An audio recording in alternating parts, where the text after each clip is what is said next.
Alors nous venons de vivre à Kupela, au Burkina Faso, une expérience vraiment magnifique dans le cadre de ce jumelage entre le diocèse de Lyon et le diocèse de Kupela.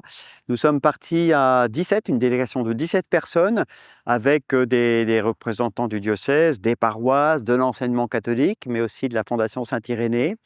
Je dois dire qu'on a été très touchés par l'accueil que nous avons reçu là-bas, de la part de l'archevêque de Kupela, Monseigneur Gabriel Sayaogo, de ses collaborateurs, des membres du comité de pilotage, enfin tous ceux que nous avons rencontrés. C'était un temps très riche. On a pu bien sûr visiter Kupela, visiter le marché de Kupela, ça vaut quand même son pesant de cacahuètes. Euh, Nous avons visité des paroisses, des écoles. L'année de propédeutique pour l'ensemble de Burkina Faso. La propédeutique se tient dans le diocèse de Kupela. Et puis aussi le petit séminaire. Alors là, c'est un internat avec des jeunes qui sont entre de la seconde à la terminale. Ils étaient plus de 250. Enfin, c'était assez marquant. Et puis, pour moi, le temps fort de ce pèlerinage, de cette visite, c'était leur pèlerinage annuel qui a lieu chaque année au mois de janvier parce que c'est l'anniversaire de l'arrivée des premiers missionnaires au Burkina Faso et à Kupela. Ça a commencé à Kupela. Alors là, c'est assez étonnant pour nous qui sommes habitués à notre petite assemblée ici en France. On est dans la brousse, il y a une espèce de butte avec l'hôtel au-dessus.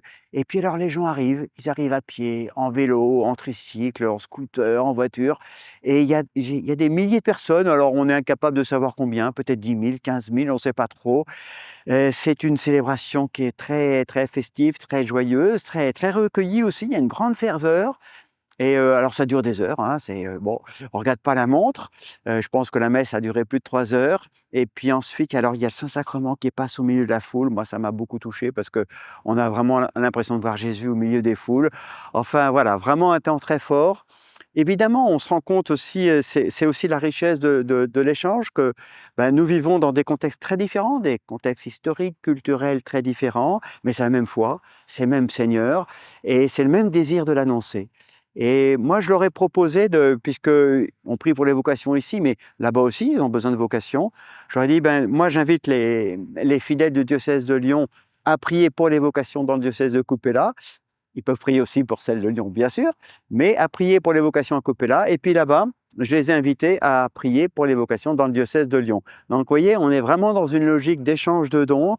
Nous, on soutient un certain nombre de projets là-bas. Eux, ils nous envoient des prêtres missionnaires ici. Donc, c'est cet échange de dons et c'est très beau. Et ça va bien sûr se poursuivre, déjà, bien sûr, par la prière.